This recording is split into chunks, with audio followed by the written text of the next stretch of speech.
अस्सलामुअलैकुम नाजरीन, 365 न्यूज़ की खुसूसी बजट ट्रांसमिशन के साथ मैं हूं नैयर अली। नाजरीन, पाकिस्तान का बजट 2026-27 पेश हो चुका है। आदाद व शुमार के अंबार भी लगा दिए गए हैं, वादे भी कर दिए गए हैं और वादों के चिराग भी रोशन कर दिए गए हैं। लेकिन सवाल आज भी वही है कि क्या ये बजट अवाम के जख्मों पर मरहम रखेगा या पहले से मौजूद मुआशी जख्मों को मजीद गहरा करेगा।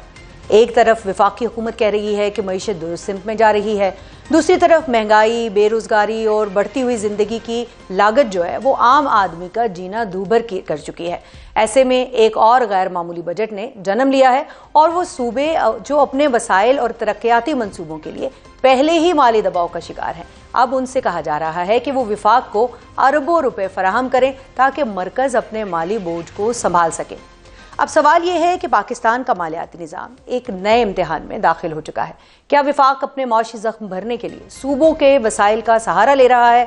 और अगर सूबों के खजाने से अरबों रुपए निकलकर इस्लामाबाद का रुख करेंगे तो फिर सूबों में सड़कें कौन बनाएगा, अस्पताल कौन चलाएगा, तालीमी मंसूबे कहाँ से मुकम्मल होंगे और अवाम को रिलीफ कौन देगा?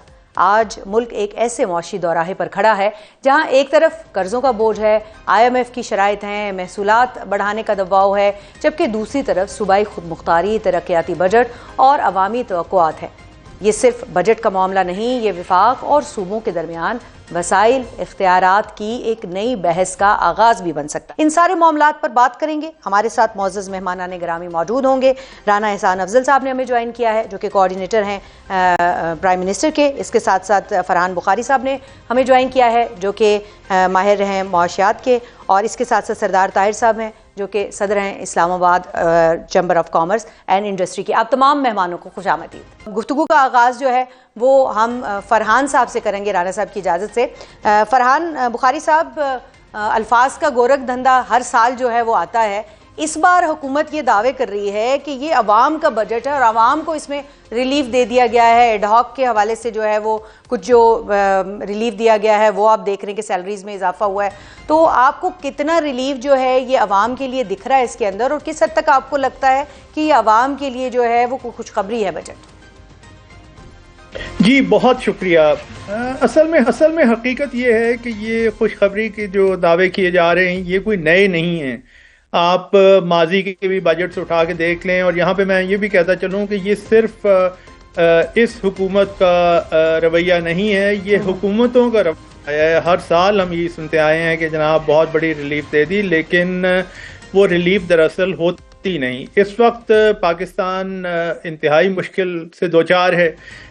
ईरान की जंग की वजह से बैनुल-अक़वामी सतह पर जो तवानाई का बहरान खड़ा हुआ है उसमें पाकिस्तान भी ज़ाहिर है, पाकिस्तान को भी इसने लपेट लिया है। लेकिन उससे पहले भी पाकिस्तान के माशी हालात मुश्किल से दो चार थे। एक तरफ माशी इजाफे में या माशी ग्रोथ में सुस्त रवि है, दूसरी तरफ ये जो तूफ़ान खड़ा हो गया है और पिछले साल हमने इसके असरात देखे। क्लाइमेट चेंज यानी मौसमियाती तब्दीली इस साल सुनते हैं वो फिर मसाइल फिर खड़े होंगे। डर ये है कि कहीं खुदा न खास्ता पिछले साल की तरह या उससे ज़्यादा कोई तबाही ना हो। तो इस सूरत हाल में जो बड़ा एक फोकस होना चाहिए, और मैं ये बार बार कहता आया हूँ कि single minded focus, single minded determination के साथ फोकस, वो क्लाइमेट चेंज और इससे मुंसलिक सबसे शोबा यानी ज़राअत का है। और पाकिस्तान में फूड इनसिक्योरिटी का मामला भी तेज़ी से हालिया बरसों में बढ़ा है। उस किस्म के मामलात पे रिलीफ देने की जरूरत है। अब आप देखिए ना, आपके ख्याल में तनख्वाहों पे रिलीफ देना इंपॉर्टेंट नहीं है? जो कम से कम उजरत बढ़ना है वो इंपॉर्टेंट नहीं है?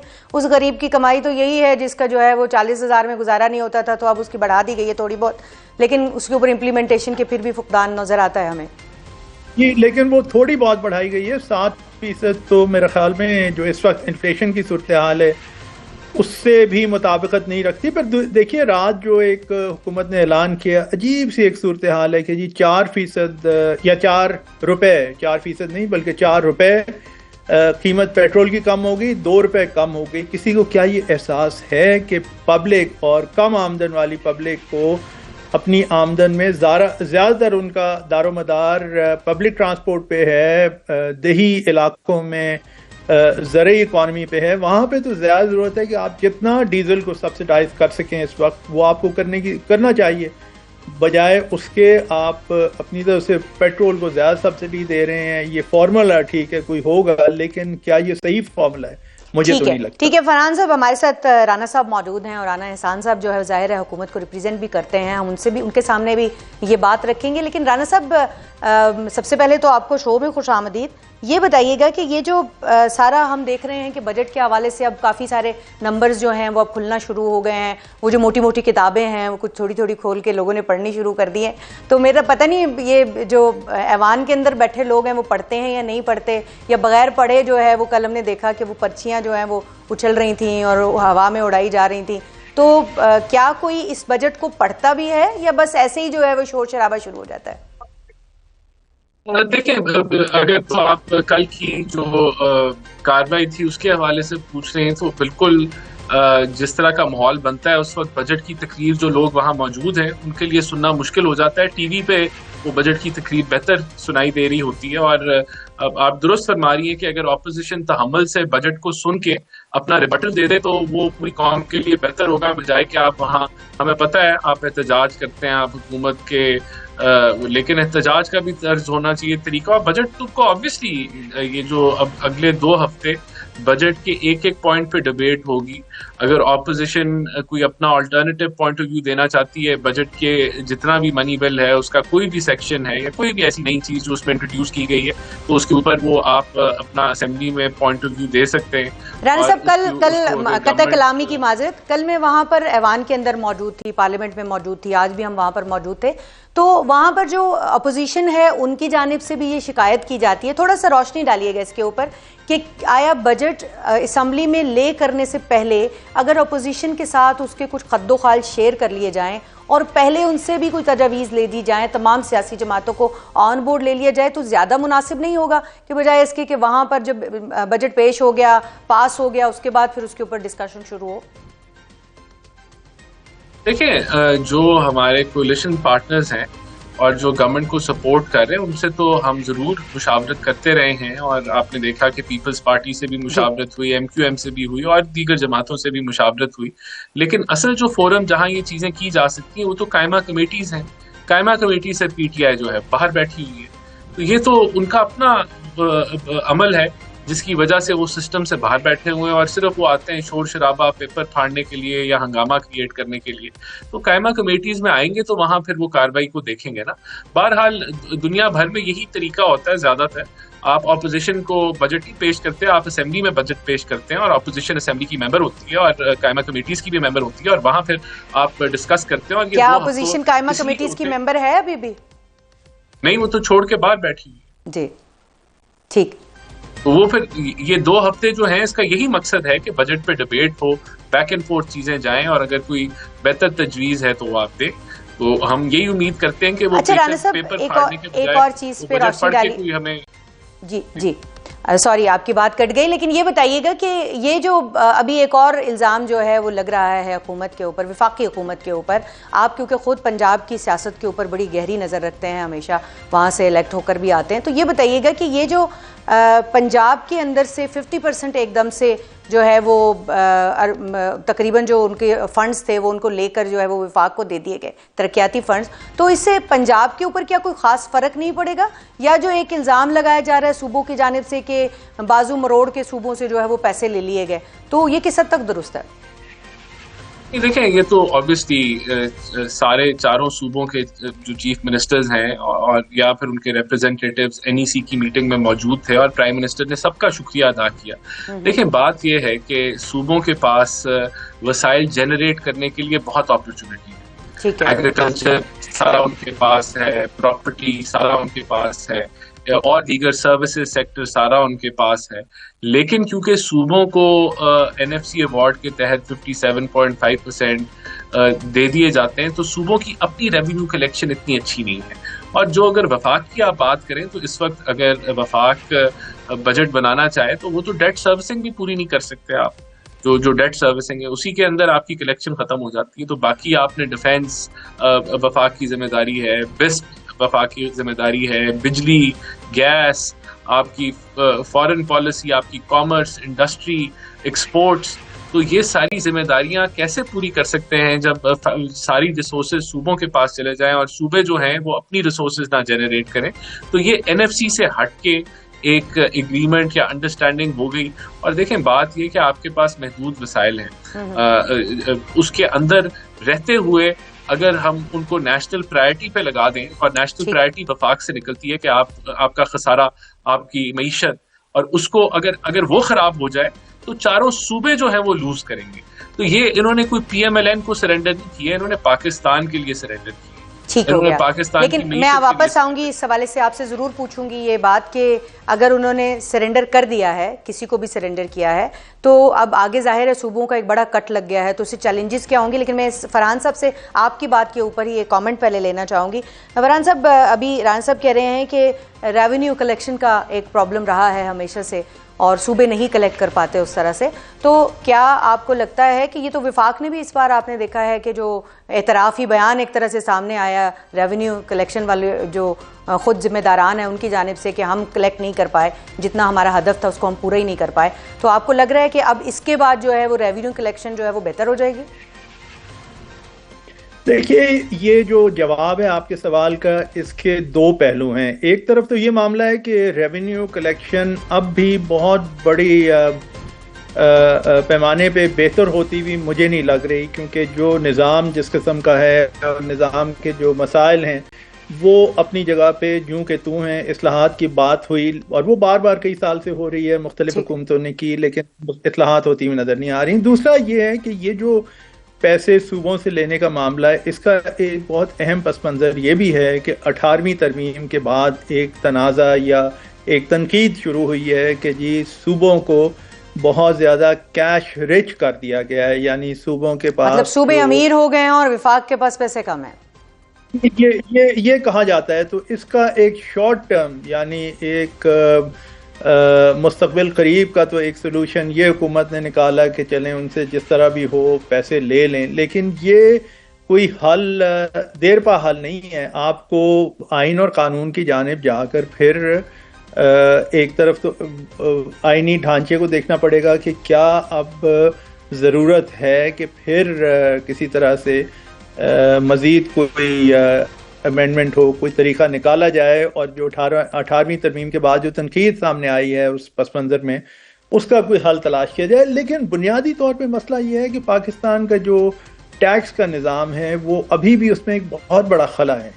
अब ये कोई बात नहीं करता, और जितनी करनी चाहिए उतनी नहीं करता, कि मुल्क की मजमूई आबादी का सिर्फ 3% है, 3% से कम लोग हैं जो कि टैक्स फाइलर हैं। और फाइलर का मतलब ये नहीं कि हर फाइलर टैक्स भी देता है।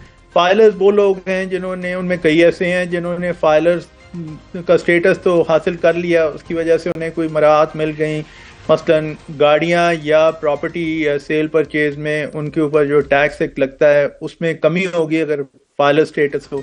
लेकिन बहुत बड़ी नाकामी ये हुई है कि ये वक्त के साथ साथ फाइलर्स तो आपने बना लिए, लेकिन आपने कोई तरीका ये नहीं ढूंढा कि फाइलर्स के नतीजे में आप लोगों को ज़्यादा से ज़्यादा टैक्स देने पर भी आप उन्हें मजबूर करें, क्योंकि ये तो एक मजबूरी होनी चाहिए। डायरेक्ट टैक्सेशन की, इनकम टैक्स की मैं बात कर रहा हूँ, और 3% तो आबादी का कुछ भी नहीं है। जो बैनुल-अक़वामी माहिरीन जिनसे मेरी बात हुई है माजी में, जिन्होंने पाकिस्तान की मईशत को ज़रा बारीकी में जाके देखा है, उनका तो कहना ये था कि पाकिस्तान का टैक्स का निज़ाम उस वक्त तक इस्लाह की सड़क पे नहीं निकलेगा, असलाह शुरू भी नहीं होगी इस्लाह यहाँ की, जब तक कि 12 से 15% आबादी का टैक्स के निज़ाम में, डायरेक्ट टैक्सेशन के निज़ाम में ना आए, और 12 से 15% आबादी ये पाकिस्तान में इनकम टैक्स देना ना शुरू करें। तो अब आप ये देखिए ना, गैप कितना ज़्यादा है। तो इस सूरत हाल में फिर ये इसी तरह होगा कि जिस तरह इस साल आपने सूबों से पैसे ले लिए, अगले साल फिर मुश्किल होगी, हो सकता है फिर कोई और इसी तरह की कोशिश हो। तो हम कब तक ये गिरते पड़ते आगे जाने की कोशिश करेंगे? कोई हमें कोई इस्लाह करके और हालात को बेहतर करके आगे चलना है या नहीं चलना है, ये सवाल है जिसका कोई जवाब नहीं देता। राना साहब, आपकी तरफ वापस आऊंगी। ये जो हम चैलेंजेस की बात कर रहे थे कि सूबों को अब किन किन चैलेंजेस का सामना करना पड़ेगा आने वाले दिनों में, क्योंकि जाहिर है उनके बजट के ऊपर एक कट लगा है और उन चैलेंजेस का क्या वफाक को अदराक है पूरी तरह से? देखिए, ऑब्वियसली सूबे जो हैं वो अपने कैश सरप्लस में से जो है वो उन्होंने ये सैक्रिफाइस किया है वफाक के लिए। उसका हल यही है कि उनके पास बहुत सारे वसाइल जनरेट करने के लिए गुंजाइश मौजूद है। जिस तरह मैंने आपको पहले बताया था कि एग्रीकल्चर सेक्टर है, वहाँ उसका अब तकरीबन आप देख लें कि 0.6% कलेक्शन है एग्रीकल्चर की, जबकि 19% उसका हुजम है। तो वो टैक्स नेट में उस तरीके से नहीं है। इसी तरह रिटेल सेक्टर जो है वो तो खैर वफाक के पास है, लेकिन उसका हमने स्कीम भी निकाल ली है। इसी तरह प्रॉपर्टी सेक्टर जो है और दीगर सर्विस सेक्टर्स हैं जहां से वो वसाइल जनरेट कर सकते हैं। तो मेरे ख्याल से ये नामुमकिन नहीं है कि सूबे अगर उस तरफ तवज्जो दें तो वो काफ़ी हद तक जो उन्होंने पैसे गिव अप किए हैं वो उसको रिकवर कर लें। लेकिन देखें, बात जो बुनियादी बात है ये कि अगर वफाक ये पैसे ना लेता और ये एक खसारे का बजट होता तो ना हम एक्सपोर्ट को रिलीफ दे सकते जो हमने एक्सपोर्टर्स को रिलीफ दी है, ना हम प्रॉपर्टी सेक्टर को दे सकते। तो अगर इन दो सेक्टर्स को आप निकाल देते या नौकरी पेशा को भी निकाल लेते तो आप देखें कि कितना फिर यानी कि बजट जो है वो उसको फिर अवाम दुश्मन बजट कहा जाता।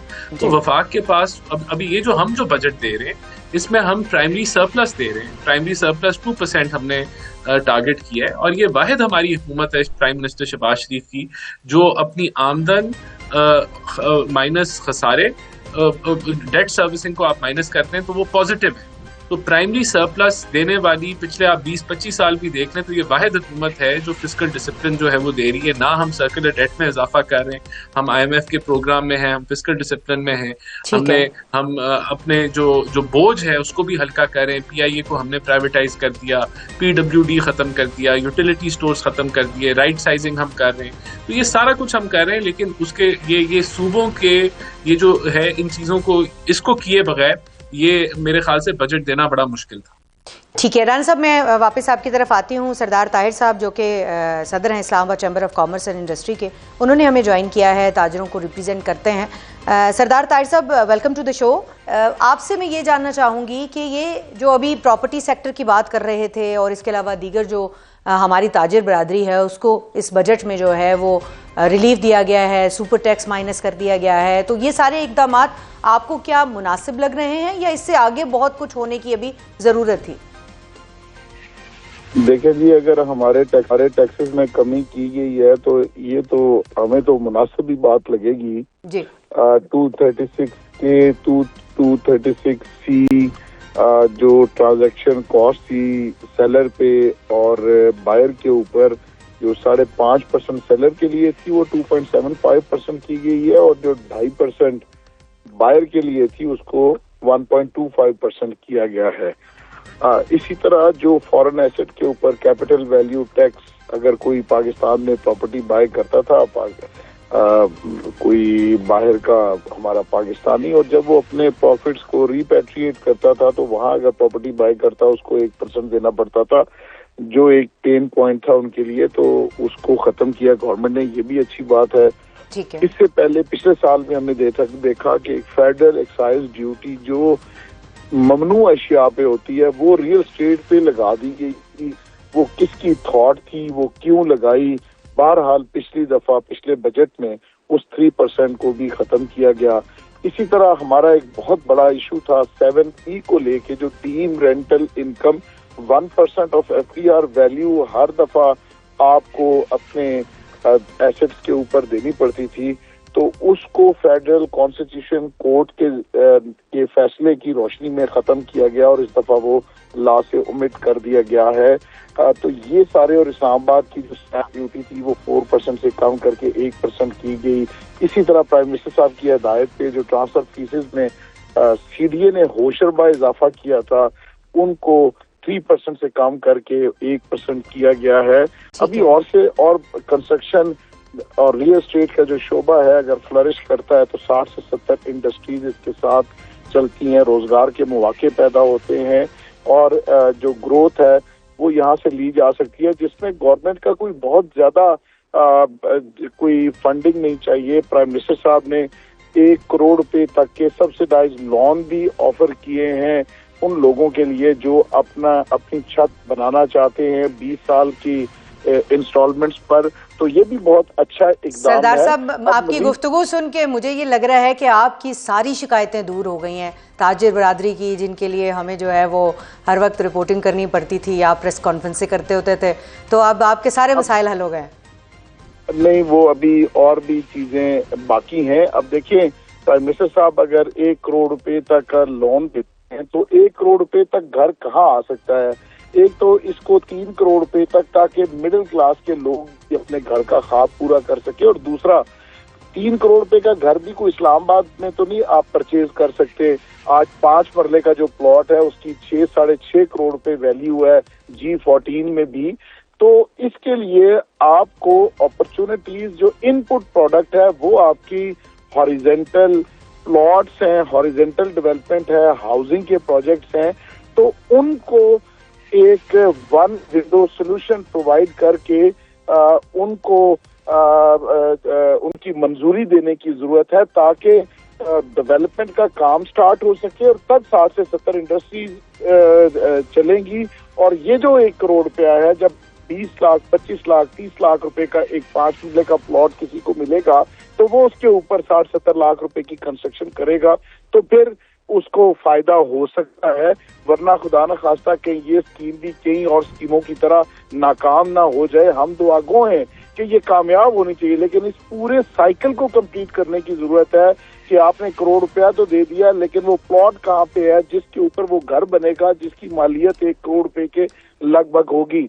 तो अब इस हाउसिंग सेक्टर के काम करके वन विंडो डिजिटाइजेशन की जरूरत है और टाइम बाउंड अप्रूवल देने की जरूरत है कि आप कैटेगराइज करें कि जो अच्छे डेवलपर बिल्डर्स हैं, जो ए कैटेगरी हो, जिसमें इसका प्रूवन ट्रैक रिकॉर्ड मौजूद हो डिलीवरी का, उनको फैसिलिटेट करें। जो बी कैटेगरी जिनकी परफॉर्मेंस बेहतर हो उनको करें, और जो न्यू एंट्रेंट्स हैं उनके लिए एस्क्रो अकाउंट्स बनाए ताकि लोग जो है वो फैसिलिटेट हो। बुखारी साहब, और मैं बुखारी साहब को जरा गुफ्तगू में शामिल कर लूं। सरदार साहब तो कह रहे हैं भाई अब सब अच्छा की रिपोर्ट है, जो चीज़ें हैं वो कुछ हो गई हैं, कुछ उन्होंने जो मेरा ख्याल है सिफारिशात दी हैं ये भी मीटिंग में ये रखेंगे तो मेरा ख्याल है ये भी हल हो जाएंगी।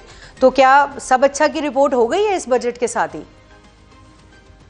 हमें ये नहीं भूलना चाहिए कि मुल्क की मजमूई तौर पे 8 करोड़ से 10 करोड़ की आबादी ऐसी है जो कि इंतहाई गुर्बत का शिकार है। ये एक बहुत बड़ी तादाद में पाकिस्तानी हैं, और जब तक कि आप उन्हें जंगी बुनियादों पर नए इक़दामात के ज़रिए से गुर्बत से नहीं निकालेंगे, तब तक पाकिस्तान की बेहतरी की इब्तिदा भी मुश्किल मुझे नज़र आती है। तो वक्ती तौर पे तो चले इंसेंटिव्स आपने दे दिए, सरदार साहब किसी हद तक मुतमईन हैं, और भी आप दोस्तों से बात करेंगे वो भी आपको इत्मीनान का जवाब देंगे, लेकिन मजमूई तौर पे पाकिस्तानी अवाम की बात की जाए तो वहाँ पे अभी सूरत हाल अच्छी नहीं है। यानी मजमूई तौर पर जंगी बुनियादों पे अभी काम होने की जरूरत है। ये तो एक ऑनगोइंग प्रोसेस है, मेरा ख्याल है चलता रहेगा। राना साहब, आपके लिए मैंने सवाल छोड़ा था, उसमें मैं कुछ इजाफा भी करूँगी। वो ये कि एक तो ये है कि IMF के साथ हमारा एक मुआहदा है, हम उनके साथ जो है वो मामलात सेटल डाउन करते हैं, और लोग डरे हुए थे बहुत ज़्यादा कि IMF का बजट है तो पता नहीं उनके साथ क्या होने जा रहा है। तो अभी आपको क्या लग रहा है कि चीज़ें जो हैं, एक इसके अंदर जो बुनियादी नुक्ता है वो ये है कि अवाम डरे हुए हैं कि अब बजट जो है वो साल बाद नहीं आना, हर हफ्ते में बजट आ जाता है, हर हफ्ते में महंगाई की शरह बढ़ जाती है, तो महंगाई कैसे कंट्रोल होगी? कुछ इसके ऊपर भी गौर हुआ है? देखिए, ये जो महंगाई अभी आई है, ये पेट्रोलियम प्रोडक्ट्स जो कि आलमी मंडी में महंगे हुए हैं US ईरान की जंग की बुनियाद की वजह से, ये उसका इम्पैक्ट है। और जो ज्यादातर जो तज्जिए हैं वो यही हैं कि जब ये वॉर सेटल हो जाती है, ठीक है, ऑब्वियसली फौरी तौर पे तो नहीं, लेकिन चंद माह के अंदर, क्योंकि अब जो है UAE भी OPEC से बाहर आ गया है, वेनेजुएला भी जो है वो अपनी ऑयल पंपिंग बढ़ा रहा है, तो शॉर्ट से मीडियम टर्म के अंदर, चंद माह के अंदर अगर ये चीजें ईरान से सैंक्शंस हट जाती हैं तो ईरान भी मजीद अपना ऑयल पंप करेगा। तो आपकी आलमी मंडी में जो आउटलुक है तेल की वो कमी है। तो ये जो तेल से रिलेटेड जो महंगाई आई है, ये इंशाल्लाह ताला अगर ये जंग सेटल, जो कि सुनने में भी आ रहा है कि अब चीजें मामलात सेटल हो रही हैं और इस्लामाबाद अकॉर्ड जल्द होने जा रहा है, तो अगर ऐसा हो जाता है तो मैं समझता हूँ कि कीमतें रिवर्स होना शुरू हो जाएंगी और महंगाई काबू में आ जाएगी।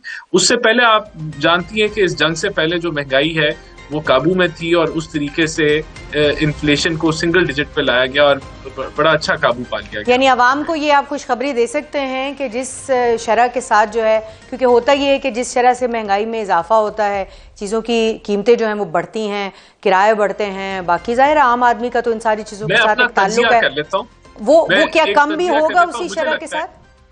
मुझे लगता है कि जो पेट्रोल प्राइसेस हैं आज से साल बाद ये 250 से भी शायद नीचे चली जाए। अच्छा, ये मैं एक अंदाजा मैं लगा रहा हूँ कि विद इन 1 ईयर ये 250 से भी नीचे चले जाए। अच्छा, हो सकता है पहले हो जाए, हो सकता है साल तक हो जाए, लेकिन साल तक जरूर हो जाए।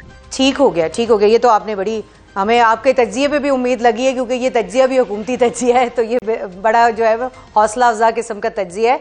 तो राना साहब, जीबी हुकूमत को लेकर जो है वो कुछ बदमज़गी कल हमने पार्लियामान के अंदर देखी है, और ये जो बदमज़गी है इसका बजट के ऊपर भी असर हुआ। हम उस मीटिंग के में भी मौजूद थे, वो भी हम कवर कर रहे थे कि जब हमने देखा कि बिलावल भुट्टो जरदारी जो है वो अचानक से उठकर चले गए और उन्होंने कहा कि खुद ही करें। फिर उसके बाद उनकी कोई 50 मिनट के करीब जो है वो एक बाद में टॉक भी आती है और उसके अंदर उनके तमाम गिले शिकवे मौजूद हैं।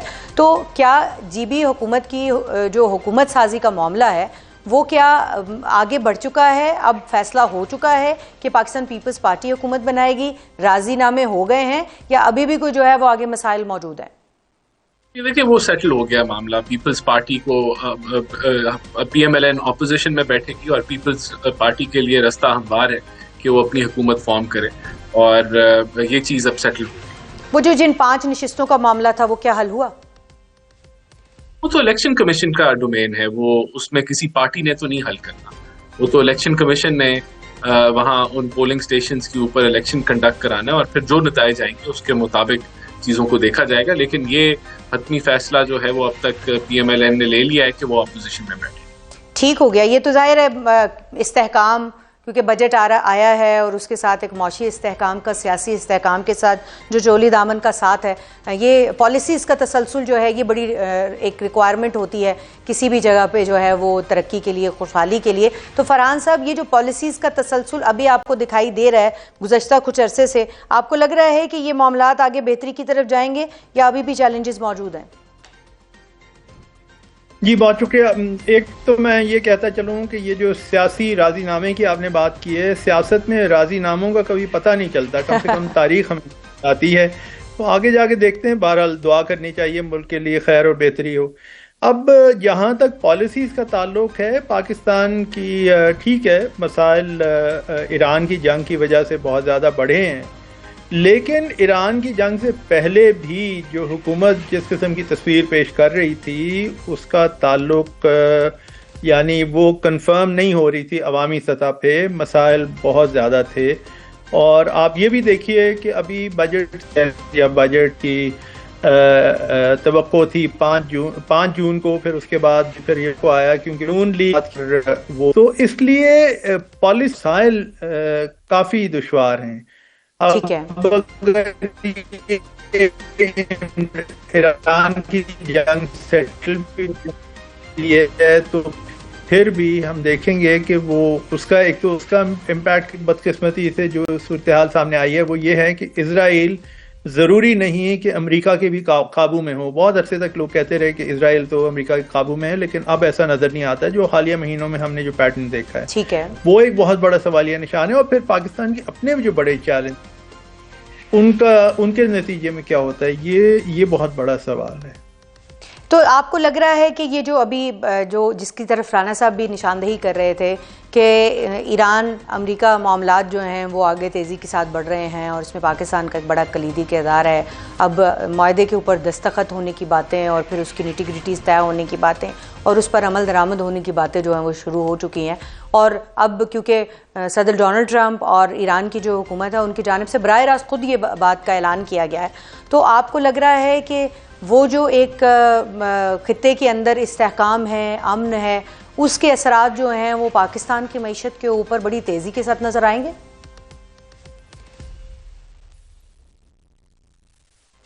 ये अगर ये हो जाता है तो ये एक पाकिस्तान के लिए ये एक बहुत बड़ी कामयाबी भी होगी। जी, क्योंकि पाकिस्तान ने इस सीज फायर को किसी हद तक मेंटेन करने में एक बड़ा किरदार रहा है हमारा, और जाहिर है हमारी अपने भी इंटरेस्ट थे।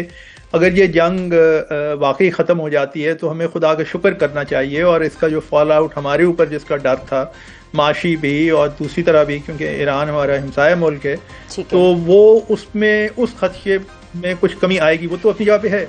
लेकिन अगर हम ये समझते हैं कि वो जंग ख़त्म होगी तो उसके अगले दिन से पाकिस्तान के सारे मसाइल हल हो जाएंगे और हमारी मईशत की तस्वीर बदल जाएगी, मेरा नहीं ख्याल ऐसा होगा। फरहान साहब, अभी हम जो राना साहब से भी बात कर रहे थे कि क्या आपको असरात दिखाई दे रहे हैं, क्योंकि IMF की हमेशा जो है वो बड़ी कड़ी शराइत होती हैं जिनके ऊपर से गुजर के, जिनको पूरा करके उसके बाद फिर आगे जाना होता है। अभी हम आवाम के अंदर मौजूद थे, जब आवाम से बात करते हैं तो आवाम इस बात के ऊपर खासी जो है वो शाकी दिखाई देती है, डरी हुई दिखाई देती है, और उसको इस बजट से कोई दिलचस्पी इसलिए नहीं है कि उनका ये ख्याल है कि हर हफ्ते बजट आ जाता है, हर 10 दिन के बाद बजट आ जाता है, महंगाई जो है वो हर हफ्ते उसकी शरह में इजाफा हो रहा है, तो फिर इस बजट के साथ उनकी उतनी तवक्कुआत नहीं है। तो आपको क्या लगता है कि आवाम की ये जो एक बेतमादी है ये किसी तौर दूर हो सकती है? देखिए, जो सरकार वक्त है वो माजी तो नहीं बदल सकती, कोई भी माजी नहीं बदल सकता, लेकिन हाल और मुस्तकबिल ज़रूर बदल सकते हैं। ये जो एक तारीख रही है मिनी बजट्स की, इससे हमें निकल कर कुछ ठोस फैसले करके आगे चलना चाहिए। मुल्क में वाकई जो इस्लाहात की ज़रूरत है और जो इस्लाहात अब भी मौसर हो चुकी हैं, उन पे काम करने की ज़रूरत है, बड़ी तेज़ी से काम करने की ज़रूरत है। जितना जल्दी हम मुल्क की मुख्तलिफ अहम शोबों में इस्लाहात करेंगे, मसलन टैक्स के निज़ाम में इस्लाहात की ज़रूरत है, इसी तरह जो हुकूमत की तहवील में जो कंपनीज़ हैं उनकी इस्लाहात, और फिर उन्हें उनकी निजकारी, इसकी बातें तो बहुत अरसे से हो रही हैं, लेकिन ऐसा मजमूई तौर पे हुआ नहीं। और देखिए ना, इस माजी का ये जो बल्कि मौजूदा माली साल में PIA की प्राइवेटाइजेशन हुई, उस पर आज तक सवाल आते हैं।